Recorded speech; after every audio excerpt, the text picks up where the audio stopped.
China's new missile silos, 100-plus ICBMs, and a 2026 clock. The satellite images don't scream. They sit there, grainy, silent, clinical, until one day a new pattern appears in the desert. Circles, roads, perimeter fences, and the unmistakable geometry of military infrastructure. That was the first act, back in 2021 when open-source analysts began pointing to new Chinese missile silo fields as a signal that something big was under construction. Fast forward to this week, and the story shifts from building to loading. A draft Pentagon report seen by Reuters says China has likely loaded more than 100 intercontinental ballistic missiles, specifically solid-fueled DF-31 ICBMs, across its newest 3 silo fields near the border with Mongolia. The Pentagon declined to comment on the draft, and U.S. officials noted it could change before submission to lawmakers. But the signal is unmistakable. The empty parking lot may now have cars in it. To understand why this matters, picture nuclear deterrence as a high-stakes game of survivability. A road-mobile missile is like a moving target, a submarine is a hidden target, and a silo is a hardened target, fixed, but potentially tougher to wipe out in a single blow.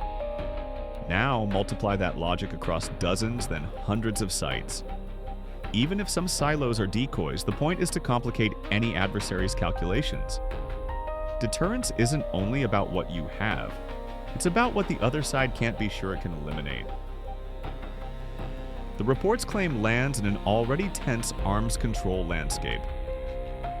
New START, the last US-Russia treaty that sets verifiable numerical limits, was extended to remain in force through February 4, 2026, and its approaching expiration has raised fresh concerns that a world with fewer constraints could drift into a 3-way nuclear competition involving the United States, Russia, and China. In that context, 100-plus missiles loaded is not a trivia fact. It is a pressure point in a system already creaking. China's response was immediate and strategic in its own way. On December 23rd, Chinese Foreign Ministry spokesperson Lin Jian urged the United States to fulfill its special responsibility for nuclear disarmament as the world's largest nuclear power, and framed U.S. claims as a recurring attempt to justify American nuclear modernization. Beijing also reiterates its stated posture, a defensive nuclear strategy, and a no-first-use policy, though outside analysts debate what those doctrines mean in practice as capabilities grow. Numbers matter here, but they must be handled carefully. Reuters reports the draft Pentagon assessment puts China's stockpile in the low 600s in 2024, while independent analysts have also estimated roughly 600 warheads and ongoing growth. The same draft report cited by Reuters projects China could exceed 1,000 warheads by 2030, a major expansion, even if still below the U.S. total stockpile cited in reporting.